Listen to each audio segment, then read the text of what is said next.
नमस्कार दोस्तों, आप सभी का स्वागत है। दोस्तों आज जो है गणित से संबंधित प्रश्नों को हम सॉल्व करेंगे। यह प्रैक्टिस सेट जो है तीसरा रहेगा और इससे पहले हम लोगों ने 2 प्रैक्टिस सेट सॉल्व किए हैं। अगर किसी कारण से आप किसी भी प्रैक्टिस सेट को अगर मिस कर दिए हैं या नहीं देख पाए हैं तो आप प्लेलिस्ट में जाएंगे तो वहाँ पर सभी प्रैक्टिस सेट आपको सीरियल से मिल जाएगा। आप चाहे जो भी प्रैक्टिस देखना चाहे, CDP का, हिंदी का और जो भी इन्वायरमेंट का या गणित का, ये सभी 4 प्रैक्टिस सेट हमने अभी लगातार जो है कंटिन्यू जारी किया है। तो आप उसमें से किसी भी प्रैक्टिस सेट को आप देख सकते हैं डायरेक्ट। आइए जो है गणित का तीसरा प्रैक्टिस सेट का पहला क्वेश्चन देखते हैं कि एक खंभे का 4/7 भाग कीचड़ में धंसा है। जब धंसे हुए भाग का 1/3 भाग खींचा जाता है तो पाया जाता है कि 8 मीटर भाग खंभा में अभी भी जो है शेष उसमें धंसा हुआ है। तो यानी कि कीचड़ में अभी भी 8 मीटर धंसा हुआ है तो खंभे की पूरी लंबाई क्या होगी? कौन सा खंभे की जो है पूरी लंबाई क्या होगी? मान लीजिए, देखिए यहाँ पे आपको एक पूरी लंबाई मानना पड़ेगा कि पूरी लंबाई x है। कौन सा पूरी लंबाई x है? तो पहले स्टार्ट करते हैं। पहले जो है कि स्टार्टिंग से कि 4/7 भाग कीचड़ में धंसा हुआ है। कितना?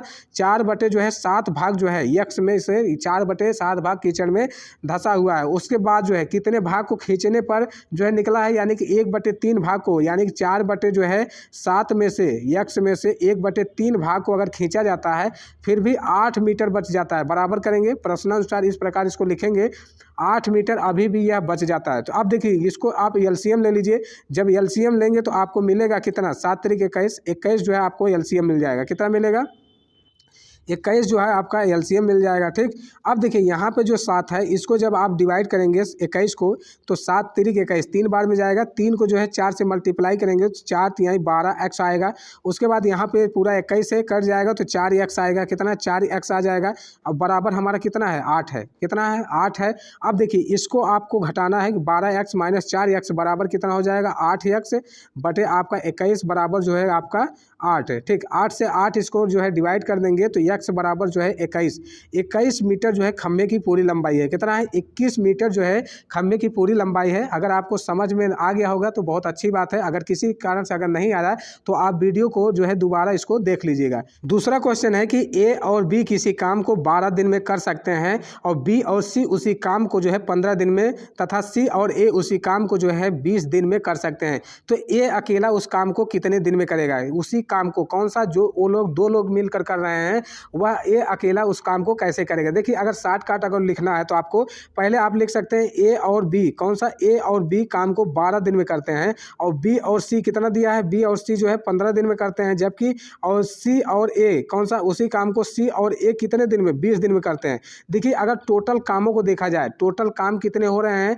12, 15 और 20। इसको एलसीएम अगर लेंगे तो यह 60 आपका एलसीएम आ जाएगा। कितना? 60 काम। इसको आप एलसीएम लेंगे तो 60 काम आ जाएगा। देखिए 12 को अगर आप डिवाइड करते हैं तो यह 5 काम आ जाएगा। कितना? 12 पंजे 60। तो A जो है A प्लस B जो है एक दिन में जो है 5 काम कर सकते हैं। क्या कर सकते हैं? A और A प्लस B जो है कि 12 जो है काम जो करते हैं और जो है कि 12 दिन काम करते हैं और 60 कामों को करने के लिए उनको जो है प्रतिदिन 5 काम करने पड़ेंगे। कितने? प्रतिदिन 5 काम करने पड़ेंगे, तभी वह 12 दिन में काम को पूरा कर सकते हैं।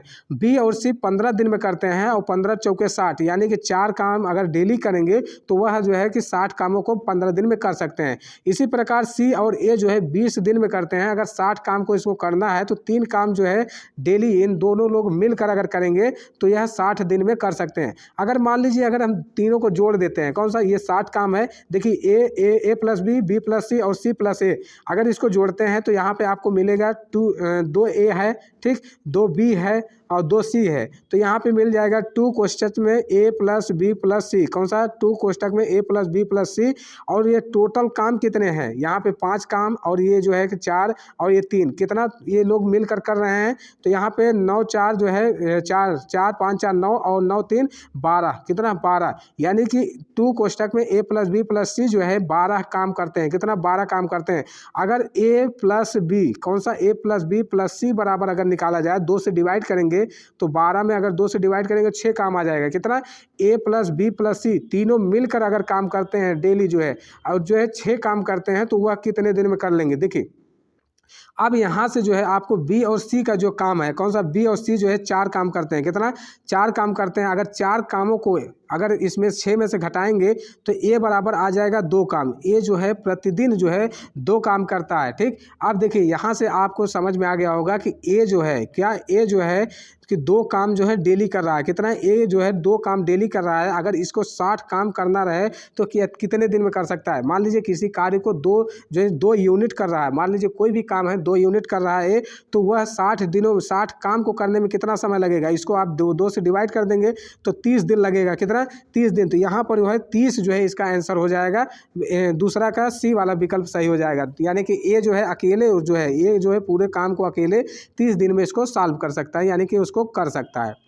अगला क्वेश्चन है, तीसरा है कि त्रिभुज ABC भुजाओं के मध्य बिंदु और कितना है DEF है, निम्न में से कौन सा सत्य है? देखिए यहाँ पर इस प्रकार से आपका त्रिभुज दिया है, त्रिभुज A, B और C, इसके अंदर एक त्रिभुज दिया है। कौन सा? इसके अंदर एक त्रिभुज दिया है। कौन सा दिया है कि D और E और F। कौन सा? D और E और F। देखिए इसका जो है मेन फार्मूला होता है, त्रिभुज A जो है कि अगर अंदर वाले त्रिभुज का बराबर करेंगे तो बाहर वाले त्रिभुज का 1/4 होगा। कौन सा? अंदर वाला त्रिभुज, यानी कि यहाँ पर DEF त्रिभुज DEF का जो क्षेत्रफल होगा, त्रिभुज जो है 1/4 जो है त्रिभुज ABC का क्षेत्रफल होगा। किसका? त्रिभुज 1/4 जो है, ये डी वाला जो है विकल्प आपका सही हो जाएगा। इसके अंदर का जो है इसके किसके बराबर होगा? 1/4 के त्रिभुज ABC के बराबर होगा। तो आपका सी वाला विकल्प, डी वाला विकल्प आपका सही हो जाएगा। अगला क्वेश्चन है, चौथा है, यदि 2 संख्याओं का अंतर तथा गुणनफल क्रमशः 5 और 36 है। कौन सा? 2 संख्याएं हैं। कौन सी? मान लीजिए कोई संख्या x है और y है, इनके गुणनफल आपको दिया है 36 है, जबकि इनका अंतर जो है आपको दिया है 5 है। कितना अंतर आपको जो है 5 दिया है। तो कह रहा हूँ उनके बीच जो है, उनके बीच के वर्गों का कौन सा? व्युत्क्रमों का अनुपात यहाँ पे है। यहाँ पे व्युत्क्रमों का कौन सा? व्युत्क्रमों का अंतर क्या होगा? कौन सा? व्युत्क्रमों का अंतर। देखिए व्युत्क्रमों का मतलब होता है 1/x माइनस 1/y, यह इनका व्युत्क्रम का अंतर हो जाएगा। अंतर अगर योग कहता तो यहाँ पे प्लस लगाते। अब देखिए आप इसको लिख सकते हैं x माइनस वाई बटे XY भी लिख सकते हैं। तो x माइनस वाई की वैल्यू जो दिया है वह 5 बटे जो है 36 दिया है, यानी जो है कि XY की 36 है और x माइनस वाई की वैल्यू जो है 5 है। मतलब दोनों का अंतर जो है आपको दिया है 5 और दोनों का गुणनफल दिया है 36। तो यहाँ पे पहला वाला विकल्प आपका सही हो जाएगा। इसको आप एक शॉर्टकट तरीके से भी लिख सकते हैं कि x माइनस वाई कर सकते हैं बटे जो है XY कर सकते हैं, यानी कि इनके व्युत्क्रमों का अंतर 1/x माइनस 1/y, इस तरह से आप इसको रख सकते हैं। तो ये वाला विकल्प आपका सही हो जाएगा। पांचवा है कि किसी 2 अंकी संख्या के अंकों का गुणनफल 6 है। कौन सा? गुणनफल 6 है और उस संख्या में 9 जोड़ने से संख्या से जो है कि अंकों का स्थान बदल जाता है, यानी कि जो है कि x और y है, इसका जो है गुणनफल है। अगर इसमें +9 जोड़ते हैं तो यह y और x हो जाता है, यानी कि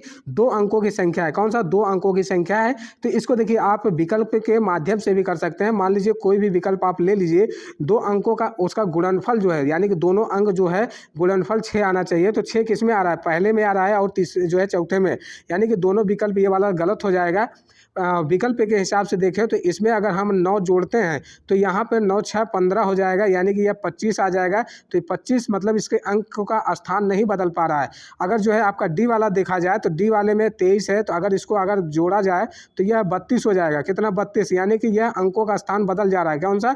पहले 2 3 है तो 3 2 हो जा रहा है। तो यह विकल्प आपका सही है। तो आप इस माध्यम से भी लिख सकते हैं। अगर आपको डिटेल में लिखना है तो आप लिख सकते हैं दहाई का x के साथ प्लस y, उसके बाद जो है इकाई का जब अंक इसका बदल जाएगा दहाई का y के साथ प्लस x है, इसमें जो है आपका 9 जोड़ा जाएगा, यानी कि 9 जब जोड़ा जाएगा इसको जो है 9 जोड़ देंगे तो इसको आप बराबर करके इस तरह से लगाएंगे तो x और y की पहले वैल्यू निकालेंगे, उसके बाद जो है इसको लगा सकते हैं। तो हम शॉर्टकट इसको बता दिए, तो आप इस तरह भी आप विकल्प के माध्यम से इसको सॉल्व कर सकते हैं। अगला क्वेश्चन है कि छठवां है, किसी आयत चित्र में जो है कि आयत की ऊंचाई दर्शाती है। कौन सी? आयत की ऊंचाई। देखिए आयत आप जानते हैं कि इस तरह होता है, उसकी आमने सामने की भुजा जो है बराबर होती है, जबकि वर्ग जो होता है, वर्ग जो है कि यह इसकी चारों भुजाएं बराबर होती हैं। तो आयत क्या होगा? A B और C D, और A B C D इसका वर्ग भी हो जाएगा। तो कह सकते हैं कि जो आयत होता है, आयत की जो भुजा होती है, ये BC वाली जो है इसकी जो है चौड़ाई होती है। कौन सी? BC चौड़ाई हो सकती है, और ये जो है कि BC कौन सा? BC चौड़ाई और AB जो है इसकी लंबाई। तो कह सकते हैं जो कि आयत इसमें से कौन सा विकल्प सही हुआ? ये सी वाला। उस वर्ग की ऊपरी सीमा, कौन सी? उस वर्ग की जो ऊपरी सीमा है वह, उसकी ऊपरी सीमा जो है आयत की जो है ऊंचाई को दर्शाती है। तो यहाँ पे सी वाला इसका विकल्प सही है। अगला क्वेश्चन है 7वां है कि एक रचनात्मक कक्षा में शिक्षकों को निम्न में से क्या नहीं करना चाहिए?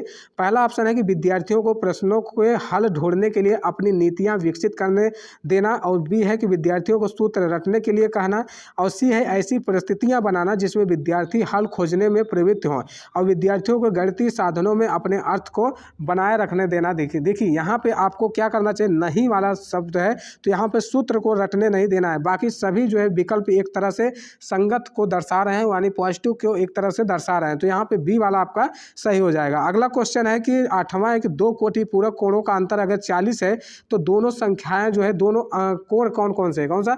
यहाँ पे दो कोण कौन कौन से हैं? देखिए आपको अंतर दिया है कौन सा? 40 डिग्री। आप अगर देखेंगे तो सभी में आपको 40 डिग्री का अंतर मिलेगा, मगर आपको एक चीज़ ध्यान देना है, जो कोटि पूरक होता है, कोटि पूरक में जो कोण होता है वह कोटि पूरक में कोणों की संख्या कितनी होती है? 90 डिग्री।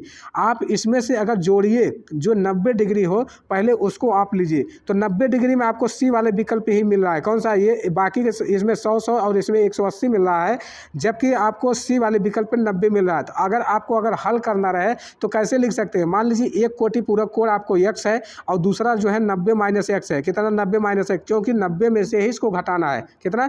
90 में से। कोटि पूरक कोण जो है 90 डिग्री होता है, और अगर संपूरक कोण अगर पूछा जाए तो 180 डिग्री होता है। तो यहाँ पे x जो हो जाएगा आपका एक कोण हो जाएगा, 90 माइनस एक्स जो है दूसरा कोण हो जाएगा। जब इन दोनों को घटाएंगे, क्या इन दोनों को जो है दिया है कि x माइनस जो है 90 माइनस एक्स डिग्री बराबर जो है 40 जो है आपका दिया हुआ है, तो x माइनस जो है 90 करेंगे, उसके बाद यहाँ पे प्लस हो जाएगा, यहाँ माइनस है तो अंदर माइनस जाएगा तो यहाँ प्लस कर देगा, ठीक, बराबर 40 डिग्री हो जाएगा। तो यहाँ पे अगर देखें तो आप x और x को जोड़ेंगे तो 2x हो जाएगा। कितना? 2x। और यहाँ पे 90 जो है इधर जाएगा तो प्लस में हो जाएगा, जुड़ेगा, और वहाँ पे 130 डिग्री हो जाएगा। और x बराबर जब आप निकालेंगे तो यहाँ से 2 से जब डिवाइड करेंगे तो 130 में तो यहाँ 65 आएगा। तो यहाँ पे आपको समझ में आ रहा होगा कि एक x का जो वैल्यू होगा वो 65 डिग्री होगा। कौन सा? 65 डिग्री आपको 2 में मिल रहा है, मगर हमने ये भी आपको बताया कि 90 डिग्री होना चाहिए कोटि पूरक में, इसमें से आपको 100 डिग्री हो रहा है, तो ये ए वाला विकल्प आपका नहीं होगा। अगर देखिए जब आप 90 डिग्री निकाल 65 डिग्री आप निकाल चुके हैं तो इसको 90 में से आप माइनस कर दीजिए 65 को। 90 में से जब आप 65 माइनस करेंगे तो 25 डिग्री ऑटोमेटिक आ जाएगा। तो यहाँ पे सी वाला विकल्प आपको जो है पूरा मिल जाएगा। तो यहाँ पे 8वां का विकल्प सही हो जाएगा, सी वाला, ठीक। उसके बाद चलते हैं 9वां है कि 12, 10, 12 को 12 से भाग देने पर शेषफल कितना बचेगा? देखिए आप इसको डायरेक्ट भी भाग दे सकते हैं। यहाँ पे 12, 10 और 12 है, जब इसको डिवाइड करेंगे 12 से एक बार में जाएगा, उसके बाद यहाँ पे जो है कि 10 और 12 लिखेंगे, उसके बाद ये है जो है उतरेगा। इसको नहीं अगर सॉल्व किया जाएगा तो यहाँ पे जो है कि पहले जो है कि 110 उतारेंगे, क्योंकि जीरो बढ़ा के, कौन सा? 110 उड़ाएंगे, 2 जीरो बढ़ाएंगे तभी ये उतर पाएगा। क्योंकि हमें देखिए हमें भागफल से मतलब नहीं, हमें तो शेषफल निकालना है, इसलिए हमको इसको नहीं ध्यान देना है। यहाँ पे देखिए 12 जो है 101 है, इसको अगर डिवाइड करते हैं 12 अट्ठे 96, कितना? 12 अट्ठे 96, जब 96 इसको माइनस करेंगे तो 5 आएगा, यहाँ पे 2 हो जाएगा।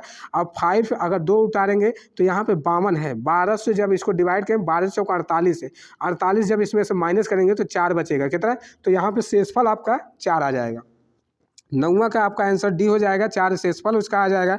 अगला क्वेश्चन है कि 10वां है कि किसी विद्यार्थी में निम्न में से क्या आंकना चाहिए? कौन विद्यार्थी में से?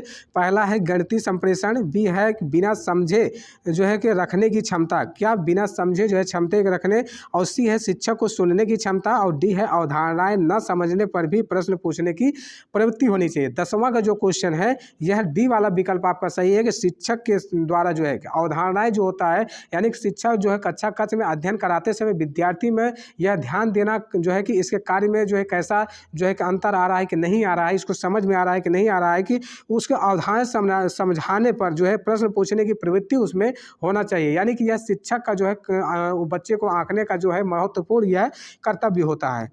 अगला क्वेश्चन है कि 11वां है कि अधिकतम और न्यूनतम प्रेक्षण का अंतर क्या होता है? अधिकतम, देखिए अधिकतम और न्यूनतम, कौन सा? अधिकतम और जो है मैक्सिमम जो है, अधिकतम जो है और जो है न्यूनतम जो है प्रेक्षण, कौन सा? प्रेक्षण जो है आपका न्यूनतम प्रेक्षण है, मैक्सिमम और जो है न्यूनतम प्रेक्षण को जो है परिसर के रूप में लिखते हैं। किसको? परिसर के रूप में लिखते हैं, परिसर, ठीक। तो यहाँ पे अधिकतम जो है कि प्रेक्षण माइनस न्यूनतम प्रेक्षण जब को घटाएंगे तो यहाँ पे परिसर का आएगा। 11वां का सी वाला विकल्प आपका सही हो जाएगा। अगला क्वेश्चन है कि 12वां है कि सबसे छोटी अभाज्य संख्या। देखिए अभाज्य संख्या को पहले समझिए। अभाज्य संख्या वो संख्याएं होती हैं जो अपने आप से करती हैं और स्वयं से करती हैं। कौन सा? एक से करती हैं और स्वयं से करती हैं। अपने आप जो है अपने आप या स्वयं से करते हैं और साथ ही साथ वह एक से डिवाइड होती है, किसी संख्या से डिवाइड नहीं होते हैं, तो वह अभाज्य संख्या निकालना है। ठीक, तो पहले सबसे छोटी अभाज्य संख्या जो है 3 है। जो है 2 और 5 और 7 ये भी एक अभाज्य संख्या है, मगर देखिए यहाँ पे आपसे सबसे छोटी पूछ लिया है तो यहाँ पे सबसे छोटी निकालेंगे, यहाँ पे बड़ी पूछा रहता तो 7 निकालते। तो 12वां के ए वाला विकल्प आपका सही हो जाएगा। अगला क्वेश्चन है कि किसी संख्या के 3/4 का, देखिए का मतलब होता है गुणा। कौन सा? का मतलब होता है 3/4 का जो है 2/3 बराबर है कितने के? 24 के। ठीक, 24 के है तो उस संख्या का, कौन से? किसी संख्या, मान लीजिए संख्या आपका ए है या यक्स भी मान सकते हैं, कुछ भी आप मान सकते हैं। वह संख्या है वह 3/4 का 2/3 जो है बराबर 24 है। तो वह संख्या क्या होगी? संख्या का जो है 1/4 भाग हमको बताना है। देखिए अगर इसको काटाएं तो 3 से 3 कट जाएगा और 2 से इसको कटाएं तो 2 दूनी 4 हो जाएगा। तो ए बटे जो है आपका 2 बराबर जो है 24 आएगा। अगर इसको देखें तो ए का जो है यहाँ पे कितना हो जाएगा? ए बराबर जो है 48 हो जाएगा। कितना? 48। देखिए ए बराबर आपको 48 मिला, मगर 48 आपको संख्या नहीं बतानी है, आपको उस संख्या का 1/4 भाग बताना है। तो 48 को जो है एक, कौन सा? 1/4 भाग करेंगे किसका? 48 का। तो यह संख्या कितनी आएगी? 4 से इसको डिवाइड करेंगे, 4 एकम 4, 4 दूनी 8, तो वह संख्या 12 आ जाएगी। कितना?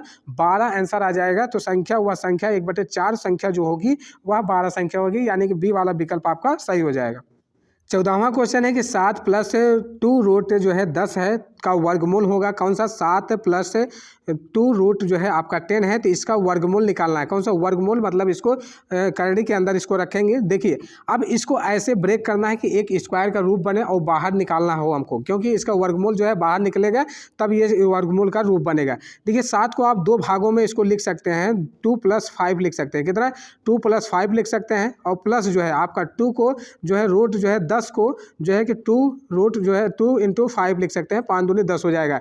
देखिए यहाँ पे मैं एक फार्मूला बना रहा हूँ a + b का होल स्क्वायर के रूप में।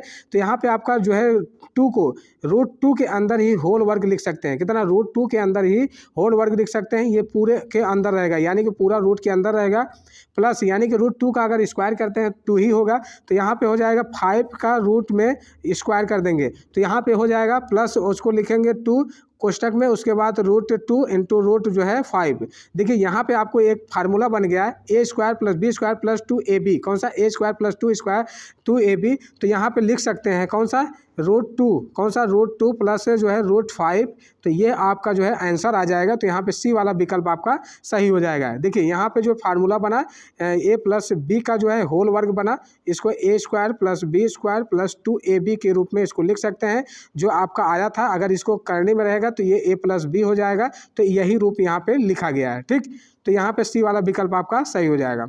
अगला क्वेश्चन है कि 15वां है कि सांख्यिकी में प्रसरण का विश्लेषण नामक जो विधि का मुख्य श्रेय कौन है? देखिए यहाँ पे इसको है RS जो है RA, कौन सा? RA फिशर जो है इसके जो है मुख्य जो है श्रेय इनका दिया गया है। तो इसको आपको याद रखना है। देखिए 16वां क्वेश्चन है कि किसी संख्या के 60% का, कितना? 60% का 3/5वां भाग जो है 36 है। कितना? कौन सी संख्या है? मान लीजिए कोई संख्या x है, उसका 60% को अगर फ्रैक्शन में बदलेंगे तो आपको 100 से जो है भाग देना पड़ेगा। और उसके 3/5वां भाग, कौन सा? 3/5वां भाग यहाँ भी दिया है। साथ ही साथ वह बराबर दिया है 36। कितना? वह 36 के बराबर है। ठीक, तो वह संख्या निकालना है, मतलब x की वैल्यू निकालना है। अब इसको जो है डिवाइड कर दीजिए, पूरा x की वैल्यू आ जाएगा। ठीक, देखिए यहाँ पे आगे इसको भेजते हैं तो ये नीचे वाली वैल्यू को इधर भेज देंगे और ऊपर वाली वैल्यू को नीचे भेज देंगे। यहाँ पे 36 गुणे जो है 100 हो जाएगा। ठीक, गुणे जो है आपका 5 हो जाएगा, बटे जो है आपका 60 गुणे 3 हो जाएगा। ठीक, अब देखिए 5 से इसको कटाएंगे जो है कि 60 को 5 को 60 से कटाएंगे, 5 से 12 पंजे 60 हो जाएगा। 12 से इसको कटाएंगे, 12 3 36 हो जाएगा। 3 से जो है 3 को कटा देंगे तो x बराबर जो है आपका 100 बच जाएगा। कितना? x बराबर जो है 100 बच जाएगा। तो ए वाला विकल्प आपका सही हो जाएगा। ठीक, अगला क्वेश्चन है कि 17वां है कि पाई, कौन सा पाई है? पाई एक है, क्या है? परिमेय संख्या या अपरिमेय संख्या, अभाज्य संख्या या पूर्णांक संख्या? देखिए परिमेय संख्या होती है कौन सी? p/q के रूप में जिसे लिखा जाता है वह परिमेय संख्या के रूप में होती है, और अपरिमेय संख्या जिसे p/q के रूप में नहीं लिखा जा सकता या कर्णीय में लिखा जा सकता है, जिसको जो है कि या कह सकते हैं उसका वर्गमूल जब निकाले तो वह एक प्रकार की असीमित संख्या या इरेसिबल जो नंबर आते हैं वह वो आए तो वह अपरिमेय संख्या होगी। अभाज्य संख्या जो होती है वह स्वयं से कटे या तो एक से कटे, वह अभाज्य संख्या होगी। पूर्णांक जो संख्या होती है इसमें सभी होल नंबर रहते हैं, यानी माइनस के साथ साथ इसमें पॉजिटिव और जीरो सभी जो है संख्याएं इसमें शामिल होती है। जो पाई होती है वह एक अपरिमेय संख्या होती है। कौन सी? पाई जो है आपकी, पाई जो है एक अपरिमेय संख्या है। कौन सी? अपरिमेय संख्या है। तो अपरिमेय संख्या देखिए 22/7 जो है इसको आप डिवाइड करते हैं तो 3.14 इस तरह डॉट डॉट डॉट जो है आता रहता है। तो यह एक परिमेय संख्या अपरिमेय की संख्या के अंतर्गत आएगा। अपरिमेय संख्या में कुछ एग्जाम्पल अगर देखें तो यहाँ पे √5 जो होता है या √7 भी होता है, जो है 11 होता है, √2, ये सभी जो है एक अपरिमेय संख्या का जो है एग्जाम्पल माना जाता है। तो यहाँ पाई जो है आपका बी वाला ऑप्शन सही हो जाएगा। अगला क्वेश्चन है कि यदि a/3 बराबर जो है b/3, मतलब इस तरह लिखा है a/3 बराबर b/4 बराबर c/7 है, तो a + b + c के बटे जो है आपको c की वैल्यू जो है निकालनी है। देखिए यहाँ पे आप सटीक जो है इसको k मान सकते हैं या कोई संख्या मान सकते हैं, या तो डायरेक्ट a बराबर 3 या b बराबर जो है 4 या c बराबर 7 मान सकते हैं। डायरेक्ट यहाँ पर रखेंगे तो आपका आंसर आ जाएगा। यह नियम भी है एक तरह से। तो यहाँ पे अगर देखा जाए तो जो है कि आपका 3 + 4 + जो है 7 बटे जो है आपका 7 हो जाएगा। ठीक, तो यहाँ पे आप जोड़ेंगे तो जो है 14 हो जाएगा। 14/7 इसको 14 में 7 को डिवाइड करेंगे तो यहाँ पे 2 आंसर आ जाएगा, यानी कि इसका जो है a + b + c बटे 2 का मान जो है कि बटे c का मान जो है आपका 2 आ जाएगा। तो यहाँ पे 18 का c वाला विकल्प आपका सही हो जाएगा। अगला क्वेश्चन है 19 है कि यहाँ पे इतने का गुणा करना है, गुणा में इकाई का अंक निकालना। देखिए हमने इकाई के अंकों को कई बार हमने डिस्कस किया है कि इकाई के अंकों को सबसे ज़्यादा पूरा गुणा करने की ज़रूरत नहीं है, सबसे लास्ट वाला जो इकाई का अंक होता है उसी को हमको गुणा करने की आवश्यकता है। तो इकाई का अंक ऑटोमेटिक आ जाएगा। देखिए 8 को गुणा जो है 8 का गुणा जब 6 में करेंगे, 8 × 48 को 8 लिख देंगे, यानी जो 48 आएगा हमको 8 ही लेना है। ठीक, 8 को फिर 9 से गुणा करेंगे, 8 × 9 = 72, यानी कि 2 लेना है। फिर 2 को हमको 2 में गुणा करना है, 2 दूनी 4, कौन सा? 2 दूनी 4, यानी कि 2 में 2 का गुणा करें 4। तो यहाँ पे 19 का जो आपका आ जाएगा वह 4 इकाई का आ जाएगा। कौन सा? इकाई का अंक। देखिए सबसे पहले जो है इकाई का अंक में लास्ट वाली संख्या को गुणा करिए, जो संख्या प्राप्त होती है उसका भी अंतिम ही इकाई लीजिए, क्योंकि पूरा संख्या से आप गुणा नहीं करेंगे, वह करेंगे तो बहुत लंबा हो जाएगा, यहाँ पर उसको इकाई का अंक निकालते रह जाएंगे। सबसे ज़्यादा जरूरी है इकाई का अंक लेंगे, उसके बाद उसमें करेंगे, उसका इकाई का अंक लेंगे, अगले वाले इकाई के अंक में गुणा करेंगे, चाहे जितनी भी बड़ी संख्या हो इकाई का अंक इसको निकाल सकते हैं। तो 19 का आपका 4 वाला डी वाला विकल्प आपका सही हो जाएगा। 20वां क्वेश्चन है कि दो संख्याओं के महत्तम समापवर्तक व लघुत्तम समापवर्तक क्रमशः 12 तथा 72 है। यदि इन संख्याओं का योगफल अगर 60 है तो इनमें से एक संख्या होगी। देखिए यहाँ पे अगर हम 12x जो है आपको माने और 12y जो है आपका, ये दो संख्याएं हैं, दोनों संख्याओं का जो है मासा दिया है 12 है। ठीक, और लसा आपका 72 दिया है, तो लसा निकालते हैं तो 12xy बराबर जो है 72 को निकालते हैं, तो xy बराबर 12 × 72 कितना? 12 × 72 6 आ जाएगा। जबकि इन दोनों का योग जो है कौन सा? इन दोनों का 12x + 12y बराबर आपका 60 दिया है। कितना? 60 दिया है। अगर इसको डिवाइड करें 12 से तो x + y बराबर जो है आपका 5 आ जाएगा। ठीक, x + y बराबर 5 आ जाएगा। इन दोनों को देखिए, इस समीकरण को और इस समीकरण को जब हल करेंगे तो x बराबर आ जाएगा आपका 3 और y बराबर आपका 2 आ जाएगा। कितना? x बराबर जो है 3 और y बराबर जो है 2 आ जाएगा। आपको हमने बताया कि एक संख्या 12 जो है x है और एक संख्या 12y है। जब यहाँ पे 12 गुणे जो है 3 रखेंगे, 12 × 3 = 36 हो जाएगा, और एक जो 12 गुणे जो है 2 रखेंगे तो 12 दूनी 24 हो जाएगा। तो यहाँ पे देखेंगे 36 या 24 कोई भी एक संख्या होगी तो उसको आपको लगा देना है। तो यहाँ बी वाला विकल्प आपका सही हो जाएगा। अगला क्वेश्चन है 21 है कि एक शिक्षक ने ब्लैक बोर्ड पर लिखा है कि 29 × 24 कितना? 29 × 24 ज्ञात कीजिए। एक विद्यार्थी ने अपनी अभ्यास पुस्तक में इसे 27 × 4 उतारा तथा नीचे दर्शाए गए नियम के अनुसार उसने हल किया। नियम कैसे दर्शाया गया है उसको हम आपको बताते हैं कि इस प्रकार जो है लिखा है। कौन? 2 लिखा है, उसके बाद इसने लिखा है कि 2, उसके बाद 27, कौन सा 2 और 27 इसको गुणे 4 किया है। इस तरह से इसने हल किया है और हल करने के बाद विद्यार्थी जो है 108 निकाला है। इस तरह से जो है कि प्रश्न में दिया हुआ है। जबकि यहाँ पे देखा जाए तो विद्यार्थी जो है सही नियम से अपने हल किया है। देखिए, विद्यार्थी को 0 अंक देने चाहिए, उस विद्यार्थी से कक्षा में सतर्क रहने का रहकर 0 अंक देना चाहिए, उसी विद्यार्थी को 5 अंकों से 3 अंक देने चाहिए। डी है कि ये उस कारण से अभ्यास कराना चाहिए कि विद्यार्थी के प्रश्न को गलत क्यों उतारा और उसे सही प्रक्रिया के लिए पूरे अंक देना चाहिए, यानी कि विकल्प सही। देखिए, विद्यार्थी ने जो किया है, जो उसने गुणा किया है, उसको जो गलत वो प्रश्न उतारा, मगर उसने नियम जो है सही लगाया, उसने सॉल्व जो है सही किया, तो उसे सही उत्तर के लिए आपको पूरा अंक देना होगा। ठीक, 22वां क्वेश्चन है कि यदि किसी वस्तु का क्रय मूल्य उसके विक्रय मूल्य का 3/2 भाग है, कौन सा विक्रय मूल्य का 2/3 भाग है, तो लाभ या हानि प्रतिशत में होगी। देखिए, 2/3 भाग लिखा हुआ है, कौन सा, यहाँ पे देखिए आपको अंतर क्या मिल रहा है, 1 मिल रहा है। वह विक्रय मूल्य कौन सा है, यह विक्रय मूल्य और क्रय मूल्य, कौन सा क्रय मूल्य आपका जो है 3 है और विक्रय मूल्य आपका 2 है, यानी कि क्या कर रहा है, 3 में से जो है आपको 3 में जो है आपको बेचा जा रहा है, यानी कि तो है 3 में खरीदा और 2 में बेच रहा है, तो यानी कि एक जो है इसमें से लॉस हो रहा है, तो 1/, जो है आपको 3 करेंगे तो 1/3 को जो है हम परसेंटेज में बदलेंगे तो यहाँ पे 33 सही 1/3% आएगा। कितना है, 33 सही 1/3, 100 से इसमें गुणा कर देंगे तो यहाँ पे 33 सही 1/3 जो है यहाँ पे क्या हो रहा है, कमी हो रही है, यानी कि हानि हो जाएगी। कौन सा हानि हो जाएगी, तो यहाँ पे बी वाला विकल्प आपका सही हो जाएगा। एक नियम और लगा सकते हैं, या तो इसको मान सकते हैं, कौन सा, आप विक्रय मूल्य, कौन सा विक्रय मूल्य आप मान सकते हैं कि 100 रुपया है, और क्रय मूल्य आप मान सकते हैं कि 100 जो है गुणे 3/2 भाग, तो 3/2 भाग मानेंगे तो यानी कि यहाँ पे 150 हो जाएगा, यानी कि 100 से भाग करेंगे 50 तिहाई 150 हो जाएगा। अब देखिए, जब विक्रय मूल्य है आपका, जो बेचने वाली जो विक्रय मूल्य 100 रुपया है, क्रय मूल्य खरीदने वाला मूल्य जो है आपका 150 रुपया है। जब किसी आप वस्तु को महंगे में खरीदेंगे और सस्ते में बेचेंगे तो वहाँ पर आपको लॉस होगा, सीधा सीधा यहाँ पे आपको 50 रुपया का लॉस हो रहा है और कितने में, 150 में, तो यहाँ पे भी 1/3 आ रहा है। ठीक, तो वही नियम हो जाएगा, तो यहाँ पे 1/3 जो है इसका हानि हो जाएगी। कौन सा, यह बी वाला जो है आपका विकल्प सही हो जाएगा। 23वां है कि किसी कमरे की चारों दीवारों का कुल क्षेत्रफल 660 मीटर स्क्वायर है तथा लंबाई जो है उसकी चौड़ाई की दुगनी है। मान लीजिए चौड़ाई जो है आपका कितना है, x है, और लंबाई जो है, कौन सा, लंबाई जो है 2x है। ठीक, 2x इसको ध्यान में रखना है कि लंबाई जो है हमारा 2x है और चौड़ाई जो है x है। ठीक, यदि कमरे की ऊंचाई जो है 11 मीटर है, ऊंचाई देखिए 11 मीटर दिया है, तो छत का क्षेत्रफल निकालना है। तो पहले हमने निकाला है कि चारों दीवारों का जो क्षेत्रफल है कितना दिया है, 660 दिया है, बराबर जो है आपका जो है लंबाई प्लस चौड़ाई, कौन सा, 2 कोष्टक में लंबाई प्लस जो है आपका चौड़ाई, ठीक, गुणे जो है आपका ऊंचाई, ये आपका जो है चारों दीवारों का क्षेत्रफल के साथ साथ ये मिल जाएगा। देखिए, यहाँ पे आपको ऊंचाई दिया हुआ है कितना, जो है कि 2 कोष्टक में लंबाई x दिया 2x है और चौड़ाई जो है x हमने माना है, इसको हमने माना है, और जबकि ऊंचाई आपको 11 दिया है। तो देखिए 11 से इसको कटाएंगे, 6 को जो है कि 11 छक्का 66, यानी कि यहाँ पे 60 हो जाएगा। ठीक, और 2 से जब है 30 को कटाएं, 60 को कटाएंगे तो 30 आएगा, कितना, 30 आ जाएगा, और 2x प्लस x को जब हम जोड़ेंगे तो यहाँ पे 3x आ जाएगा, और जब x को जो है यहाँ पे जो है 3 से डिवाइड करेंगे तो x बराबर कितना आ जाएगा, 10 आ जाएगा।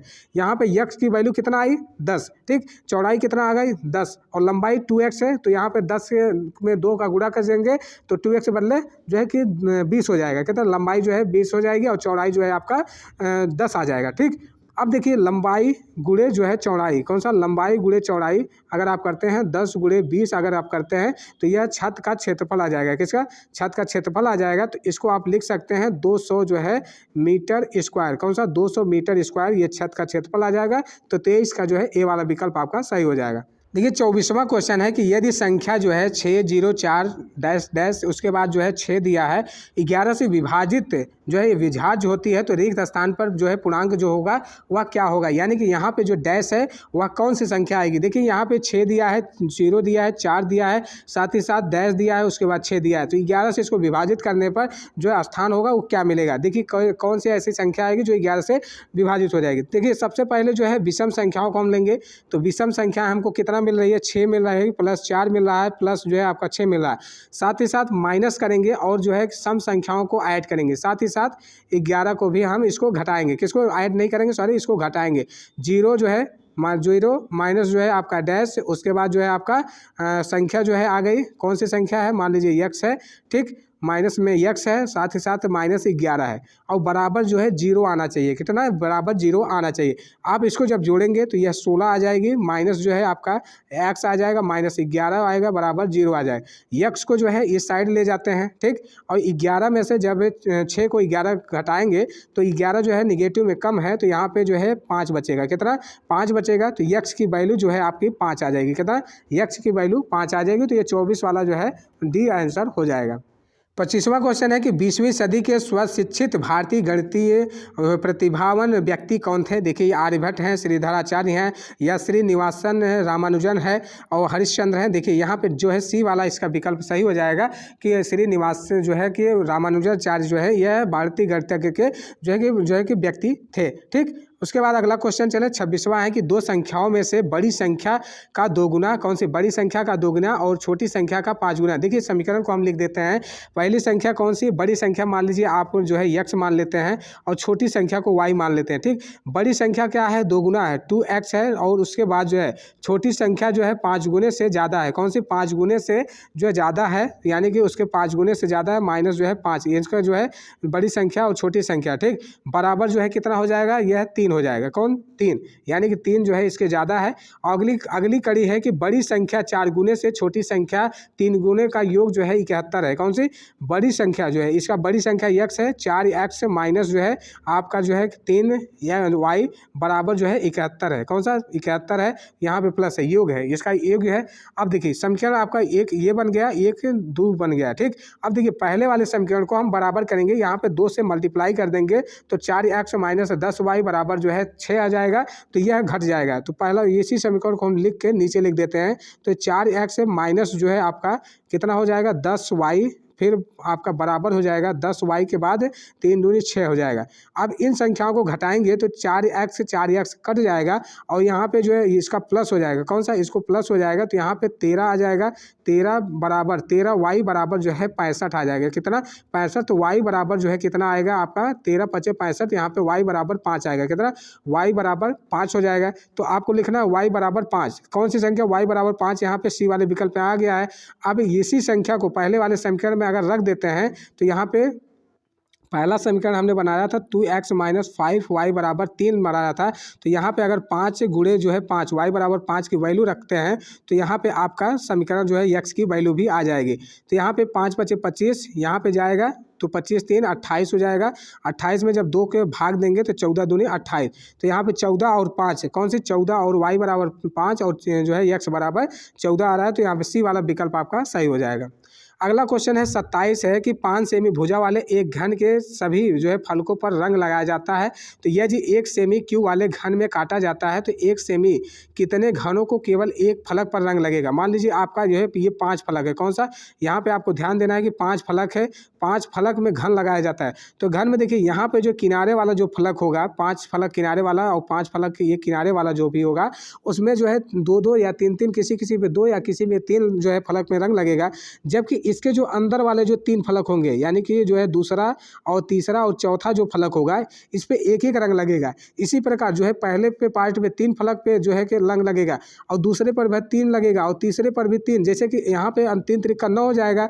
अब 3 × 3 = 9, 9 और 9 यानी कि 9 हो जाएगा और 9 यानी कि 6 फलक आपको मिलते हैं। कहाँ पे? घन में आपको 6 फलक मिलते हैं। तो 9 × 6 कर देंगे, 9 × 6 = 54।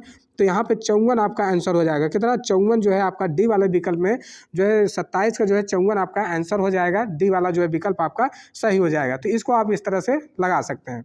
28वां क्वेश्चन है कि यदि अवरोही क्रम में रखे एक आंकड़ों के दोनों छोरों से प्रेक्षण हटाए जाए तो केंद्रीय प्रवृत्ति की जो है कौन सी माप प्रभावित करेगी? कौन सी केंद्रीय प्रवृत्ति की? देखिए अगर माध्यांक की बात करें, जो माध्यांक होता है या माध्यांक या कह सकते हैं कि माध्यिका जो होती है, ठीक, माध्यिका यह जो है कि ये सभी छोरों पर जो है प्रभाव नहीं डालती है, यानी कि इसके आंकड़ों पर प्रभाव नहीं डालती है। तो माध्यांक जहाँ जहाँ रहेगा उस ऑप्शन को हटा दें तो यहाँ पे सी वाला सिर्फ माध्य और बहुलक जो है आपका सही हो जाएगा। यानी कि यहाँ पे जो है कि केंद्रीय प्रवृत्ति की माप जो प्रभावित करेगी वह माध्य और बहुलक पे प्रभावित करेगी।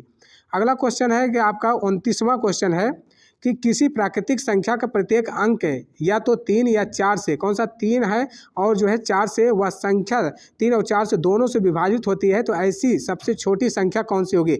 देखिए वह 3 से विभाजित हो और 4 से भी विभाजित हो, तो 3 और 4 से एक ही संख्या है जो 444 है, या विभाजित करते हैं, इसको आप विभाजित करके देख लेंगे तो 3 और 4 से दोनों से यह विभाजित हो जाएगी, जबकि 44 जो है 4 से होगी, 3 से नहीं हो पाएगी। अगला जो है ये भी नहीं हो पाएगा, तो इसलिए यहाँ पे बी वाला विकल्प आपका सही हो जाएगा। अगला क्वेश्चन है कि पंचभुज के सभी अंतःकोणों का योग ज्ञात कीजिए। कौन सा पंचभुज का सभी अंतःकोणों का योग जो है आपको निकालना है। देखिए अंतःकोणों का योग, कौन सा अंतःकोणों का जो है योग निकाला जाता है, तो उसको n-2 इंटू 180 लिखा जाता है। कैसे अंतःकोणों का योग है n-2, कौन सा n-2 इंटू 180 जो है करेंगे तो वह अंतःकोणों का योगफल आ जाएगा। जबकि आपको दिया है पंचभुज, पंचभुज मतलब ये 5 भुजा वाला, तो n की वैल्यू 5 दिया है, -2 दिया है, उसके बाद गुणे जो है आपको 180 कर देना है। यहाँ पे हो जाएगा 5 में से 2 घटाएंगे तो 3 गुणे जो है 180, और यह है 18 तिहाई जो है 18 का 18 36, 54 जो है कितना 18 54 जो है 18 54 में 540 डिग्री जो है आपका आ जाएगा। तो अंतःकोण जो है डी वाला जो है विकल्प आपका सही हो जाएगा। उम्मीद है कि आपको सभी क्वेश्चन समझ में आएंगे। अगर किसी भी प्रकार की क्वेश्चन में दिक्कत होती है तो आप कमेंट जरूर करिएगा। साथ ही साथ आज के लिए इतना ही, धन्यवाद।